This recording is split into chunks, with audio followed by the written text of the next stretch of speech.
Hey, welcome to our Tuesday afternoon live broadcast. We are coming to you live on YouTube and Facebook simultaneously. Today is January the 30th, and today's topic is going to be self-care. What does that look like to you? And I'm going to help you figure out what self-care means and give you some tips on how to set up a self-care plan for you and share with you a little bit about what I do for myself. So if you are new, welcome. Make sure you leave a comment in the comment section so that I know that you are here with us live. And if you're catching this on the rebroadcast, always feel free to leave a comment for me as well. I do go back and review comments pretty frequently, both on Facebook and YouTube, and would love to acknowledge the fact that you are here with us and answer any questions or comments that you might have. Also, if you are new, take a second to hit that like button and or subscribe button on YouTube so that way you will know when we are live and you will be officially a member in our community here. We do a lot of really great stuff both on Facebook and YouTube. And I always just like to take a second and introduce myself, if you don't mind. My name is Diane, and for the past 25 years, I have been helping women find nutritional plans and fitness programs to help them look and feel their best and live their most authentic life. And as a certified nutrition coach, I am teaching women now how to utilize the aspects of intermittent fasting and a keto-like lifestyle to do just that for themselves. So, self-care, what does that look like to you? Well, self-care is a very personal sort of plan that you develop for yourself, just like a nutritional plan or a fitness plan or a spiritual plan. You really want to make sure that you take the time to figure out what that means to you and what that looks like to you in your own individual life. It's definitely not something that you want to sort of just take someone else's plan and cookie cutter it, because self-care really should be something that's very individualized and personalized. But what I'm going to do for you today is give you some areas that you can kind of concentrate on as far as maybe developing a self-care plan for yourself if you don't have one in place, or maybe tweaking one that you already have and help you think of some areas that maybe you didn't consider when you were developing your self-care plan. And I always say here that, it's one thing to have a slammin' physique because you work out all the time, but if your nutrition is crappy, then, eventually that physique is going to fall apart. Or if you have, let's say, a great nutritional plan, but you're not working out, well, functionally, are you going to be able to manage your life as you age, or maybe just get through some physical activity every day that you need to do? And then if your, let's say your nutrition's on, but your fitness is on, but your relationships or your spiritual or emotional side of life is not squared up, then who cares what you look like, or if you're healthy? If you're like unattractive emotionally or relationship wise, then all that's for nothing as well. So we really want to have a sense of some balance there. And of course, life isn't always going to be perfectly balanced, and that's okay too. We're always in an ebb and flow type of environment with our life, but you want to make sure that you're touching all aspects so that you're not over caring in one area and then neglecting another, because that will eventually just put you way out of balance. So I'm going to go over with you some of the areas that I really focus on when I'm considering a self-care plan for myself, and when I coach women on really kind of finding a nice balance for themselves when they're trying to change some things with their nutrition and fitness. Because again, anytime you're trying to implement something new, that's going to take up some time and energy and attention from another area of your life. And if you're not really focusing on each area of your life, then you can also throw things out of whack or off skew by trying to do something good. And we don't want that to happen either. So we don't want the intent of doing something good like improving your nutrition or developing a fitness program to throw your relationships out of whack. Or maybe you've use your church time now for fitness, and so you've stopped going to church. We don't want to do that kind of thing. We want to make sure that we have it sort of balanced out enough to where you're in some sense of harmony with your life. So these are the areas that I really like to focus on when I'm considering a self-care plan for myself.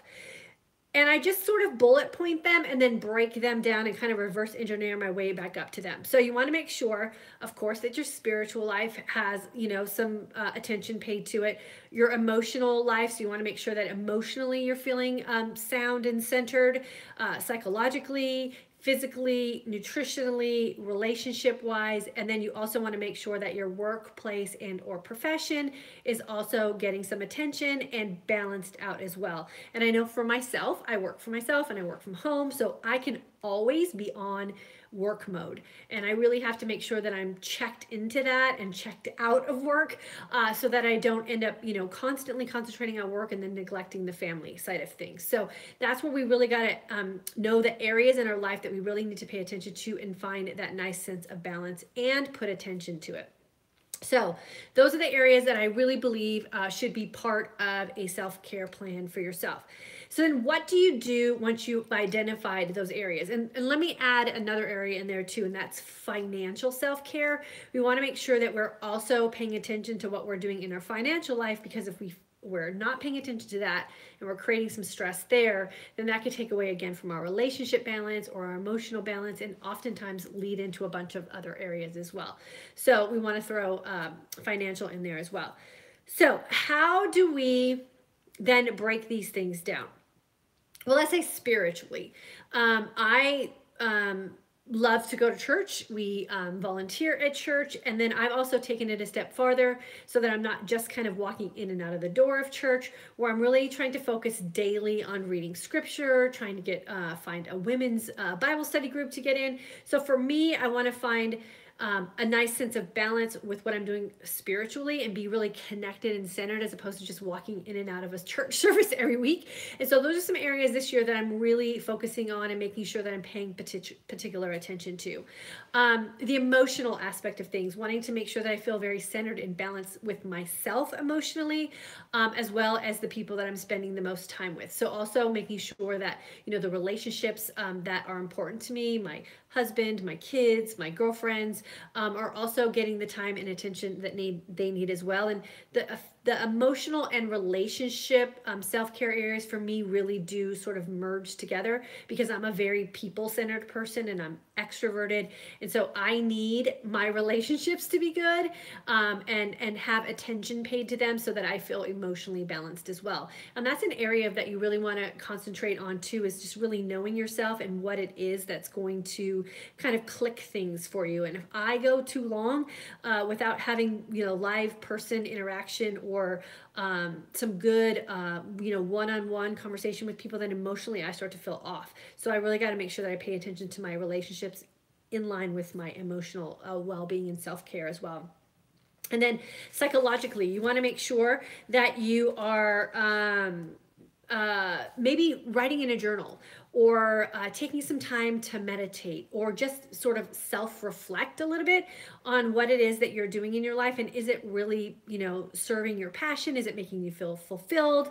And if not, then seek out some areas where you can psychological aspect of things as well. So remember, all of these things are really interconnected, and if one is not getting the time and attention that it needs, then some of the areas might be falling off as well. Maybe even if you're like a workaholic type of person, A-type personality, I know I can be that way myself, trying to find maybe a hobby or a craft that you can engage in that sort of takes your mind off of work and helps you kind of check out of work mode and check into something that's maybe creative, that you can kind of use your mind in a different way, can also help with the psychological aspect of self-care as well. I talked a little bit about the emotional self-care. For me, it's really tied into relationships, because I'm a people person and I'm an extrovert, so I need to have people around that totally energizes and kind of like reboots me. But let's say you're not that kind of person. What can you do emotionally to make sure that you just stay balanced? And it could be just a coffee date with a girlfriend, or sitting down with your spouse and having a conversation about your day, or whatever it is for you that just makes you feel emotionally centered. And again, it's all, tying in what fires you up and what re-energizes you, and what also ties into your own personality, which will be the areas that you're going to find work best for you. And then I already talked about the spiritual self-care. Physically, How are you taking care of yourself physically? I talk a lot here on about how I try to stay functionally fit so that I can get through my life. I always want to be able to walk up and down the stairs and make sure I can carry my groceries in. I hate to wait for someone to move a piece of furniture in the house if I'm ready to kind of move things around. So my goal for my own fitness is really to stay functionally fit so that I can manage my own life. I'm kind of over the whole physique aspect of fitness, although that's the added benefit, of course. But for me, I'm really focusing on making sure that I'm having a balanced fitness life so that I physically can manage my everyday to day life. And I also want to stay functionally fit as I begin to age because, again, I want to be an active, healthy grandmother for the grandkids that are probably 10 or so years away still. So that's really important in how I'm gauging what it is I'm doing for my physical well-being. Making sure you have a nice balance there. You want to put some yoga in there, some strength training, and then feed what it is that fires you up as well. And then nutritionally, are you taking care of yourself? Nutritionally, are you really putting the things into your body that are going to make you look and feel your best? Because we know as women that if we're not looking and feeling our best, that it's really hard to live our life authentically because we want to look and feel our best. And if we're not feeling that way, then we are not ourselves. We tend to be sort of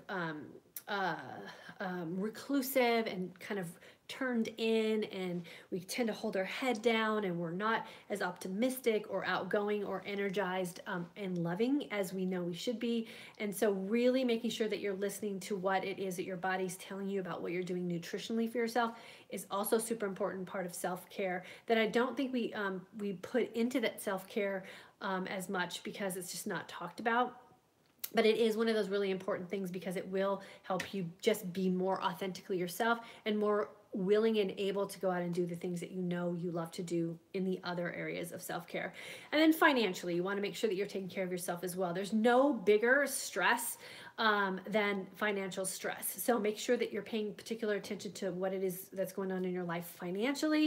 You're putting money away for savings. You're not, if you have some debt, that you have a plan to get that taken care of. And making sure that what it is that you're doing to bring income into your home is fulfilling and satisfying for you so that you do feel encouraged to kind of do that every day as well. And it's not that thing that's breaking you down. So probably workplace and financial go pretty hand in hand as well.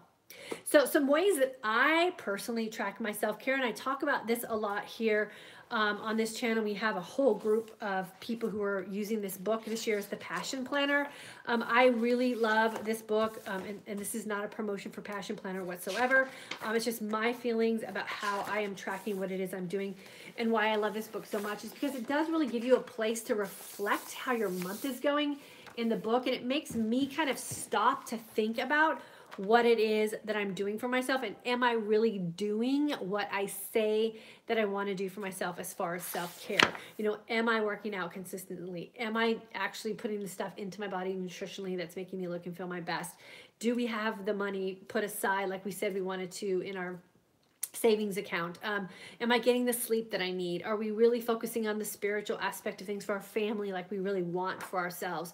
Am I fostering the relationships that mean something to me, and making the time for my girlfriends and making time for date night with my husband and having conversations with my kids and not just kind of busily going through my day? And am I structuring my work so that I'm not constantly in work mode and then checked out from the family? And that's a really big one for me because I really love what I do, to make sure that I'm focused in on my family and put my phone away and shut the laptop down and check out and be a present parent for my family and my kids and my husband. So that's a great place to start for self-care. Really evaluate the areas of your life that you feel are important to you, and then just break down some areas that you can kind of just bullet point and make to-dos kind of so that you are taking the time specifically to hit those areas within your day or your week or your month. And if you're having areas that you feel like you're missing, then doing some research, seeking out some organizations, maybe going to your church, or figuring out what it is that you have to do to fill in those blanks, or maybe even confide with maybe some girlfriends or something of some things that they might be doing. And I know we have a really great group of women in our passion planning group that are focusing on a lot of the things that they want for their best year ever in 2018. And I always welcome anyone who has a passion planner to join that as well. So speaking of Passion Planner, we are giving away another Passion Planner today. We gave one away yesterday. It is the classic Passion Planner. It is the undated version, which is great because you can use it starting any day you want to in 2018. There's no dates in here. We are giving this away to a brand new, never taken one of our intermittent fasting courses yet, for a 2018 course registration for February. The first person who signs up while we are live here on YouTube and Facebook. So Kara, my assistant, will be monitoring that. If you're looking to join our course, now would be the time to do it, and you will win a free Passion Planner and get an invitation to join our 2018 Passion Planner group that we have on Facebook. So if you're new, it would be great to register while we are live, and I will ship this to you tomorrow, so you'll have it in time to hopefully start with us in February. So I'm going to have Kara monitor that while I go through and answer any questions and welcome everyone in the comments section. So I'm going to go to YouTube first. So Facebook, hold on just a second. Kitty Cat, missed a few classes. Glad to be back. 10 days ago, started with 12-hour fast, then 14 and now 17 hours. How long does it take to get to 20-hour fasting comfortably? Kitty Cat, that's totally personal. Some women can jump right in, and for other women, it takes a little while. So that is going to be totally up to you and what you have going on in your life. Mark, good to have you here with us. Asia, hello. Rhonda, we are practicing patience. Yes. Are we practicing patience? What does that mean, Rhonda? Lori, hello. Rhonda, hello. Lori, new to IF and I'm enjoying your videos. Awesome, Lori. I'm so glad that you're enjoying the videos, and congratulations on intermittent fasting. That's great. Tracy from Dallas, good to have you here. Marcia from British Columbia, holiday mini course graduate. Kelly, hello from Denver, alumni group in August. Miss Biz, Melanie from Michigan, holiday mini course. Love your videos, so helpful. Awesome, thanks for being here. Willow from Toronto, taking a break. Sandy from the UK. Gassy from Dallas. Willow, taking a break from packing, loving all the extra energy with IF. Oh yeah, if you're packing or doing a big job, trust me, having the energized sense of calm is great, and it's good that you're putting that to use. So good for you. Okay, let me see who's over here on the Facebook side. We'll welcome everyone over here. Renee, hello. Jillian, hello. January grad, February transition group. Janet, good to see you here. Claire, great to see you. It's 9 p.m. in the UK. Awesome. Diane from PA, June alumni and January grad. Jenny, good to see you here. Chilly Michigan day. Oh my gosh, I know. I think it's cold here too. I haven't been outside in a couple of days. I'm kind of fighting a little virus thing. Susan, hello. Melissa, health goals are hard for me while living on the road. I know it can be done, and I'm looking forward to learning in your February class. Yeah, Melissa, make sure that you ask those questions when we do our live Saturday Q&As. Ask that question when I'm on live with you guys on Saturday inside our group, and I'll help you. I'll give you some tips for being on the road and living an IF life. Okay, so Sandy from the UK won our free Passion Planner today. So awesome, Sandy. I will get that to you in the mail and off to the UK as fast as the postal system will get that to you. Carrie, hello. Gina, hello. Susan, there are only so many hours in a day. It's so hard to find me time without feeling guilty. I'm learning to say no, but that can be difficult at times. So Susan, that's key right there. And that is learning to say no first, and then sometimes you have to put you before everybody else.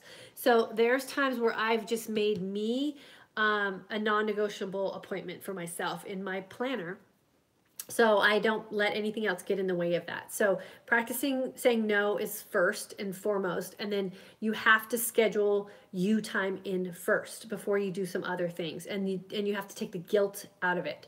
There's no reason to feel guilty about taking care of yourself. So take away the guilt, continue with saying no, and then make yourself a non-negotiable appointment. Janet, the Passion Planner has really gotten me on track in so many areas. Awesome, Janet. I'm loving it too. Jillian, how can I purchase a Passion Planner? You can go to www.passionplanner.com. That's the best place to go. Or you can go to www.diesfavoritethings.com. That's an Amazon link to getting a Passion Planner. And then let me know when you've got one. And we will we'll get you in our Passion Planner group for sure. Diane, hello, January grad. Claire, using my Passion Planner has helped me to think about how I can break down realistic goals. I am likely to be made redundant. I'm likely to be made redundant from my job this summer, so I'm building in some personal development coaching course and lots of things to look forward to. So keeping positive. Self-care is so important. Yes, it is, for sure. Paige from Indiana. I'm a January grad. I love how my tummy is shrinking and I love how I feel so happy. Yeah, that's the energized sense of calm, Paige. It's the best feeling ever. Okay, so congratulations to Sandy. Annie from Bend, Oregon. Welcome. Rita from North Carolina, July grad, alumni. Day off, so nice to catch you live. 17-hour fast today. Cucumber, broccoli, sweet potato, and Topo Chico. Not even hungry now, loving IF. Awesome. Yeah, that sounds like a great meal you just prepared for yourself. Hi, Anne from February class. So happy to have you join us in February. Elizabeth from El Paso, Texas. November alumni holiday mini course, alumni January alumni, going to redo January class. My father died early this month, threw me off track. Oh, Elizabeth, I'm so sorry to hear that. Yeah, jump in with us. We'll hug you and support you and get you through this difficult time for sure. Lucine, I love watching your videos from the Bahamas. Lucine, I wish I was watching my videos from the Bahamas. Girlfriend, you lucky girl. I love the Bahamas. And thanks for jumping in with us. Okay, and then just a couple of reminders, you guys. Our t-shirt shop, this is one of the shirts that we have in our shop. It's not a diet, it's a timing thing, which is our course motto. We'll be closing tomorrow. So if you haven't ordered your t-shirt yet, make sure you go to the shop. If you're on Facebook, you can just go to the shop tab and you can get your shirt there. If you're on YouTube, just go to www.fortoday'sagingwomanshop.com and you can place your order there. Mark, you should get one for your wife if she doesn't already have one. And then just know that the store is closing tomorrow and it won't open back up until the end of February. So we only open it for 1 week and we do it at the end of each course. So if you're a February student, you can get your shirt now. I highly recommend that you do so you can wear it while you're going through the course. They're super, super soft, super comfy, a lot of fun to wear. 1967 Abel. Can I take my probiotic and turmeric curcumin capsules during fast without breaking the fast? No, probably not. They are supposed to be taken on an empty stomach. Take it right before you break your fast is the best thing to do. If you want a clean fast, I would take it right before I break my fast, for sure. Okay, I think that's it for comments and questions. And then for those of you who are hanging out and wondering if you want to join the course, remember that is starting on the 3rd. So registration will close for that on the 2nd. So make sure you get yourself registered for the course. T-shirt shop is closing tomorrow. Get yourself a cool kids shirt that you can wear around town and keep yourself motivated for your fasting and your feasting window. And then if you have any questions about how to develop a self-care plan, make sure that you reach out here in the comment section. I'll kind of get you pointed in the right direction. Maybe you need a passion planner to get started and jump into our passion planner group. And we'll be focusing on self-care in our passion planner group and on Instagram for the month of February. So we'll be posting a lot of great tips on Instagram in our passion planner group as well for self-care for the month of February, because it's Valentine's month. And why do we want to We don't want to have to wait for someone else or rely on someone else to make us feel loved and cared for. I mean, that's really great and everything, but we should also be doing that for ourselves. So we're going to concentrate on that for the month of February. So hopefully you guys will join us on Instagram. I'll be doing some lives over there as well about self-care for the month of February. So if you guys don't mind, I'm going to cut off a little bit early today. I have been fighting this nasty virus for the past couple of days, so I am going to go relax for the rest of my afternoon, and then I will catch you guys tomorrow night, 9 p.m. Central Standard Time right here on Facebook and YouTube. All the links are provided in the comment section if you missed anything about what to do for registering for the course or for getting a passion planner or ordering your t-shirt before we close the shop on tomorrow. Thanks so much for jumping in with me. I love sharing my tips and tricks for how to take care of ourselves as women, and a self-care plan is something that I highly recommend. We get so busy and so distracted with taking care of other people that we often forget to take care of ourselves, and it's really important for us to make the time and the energy for some self-care and take away the guilt. There's no reason to feel guilty about taking care of yourself. So have a great rest of your Tuesday afternoon. I'll see you guys tomorrow.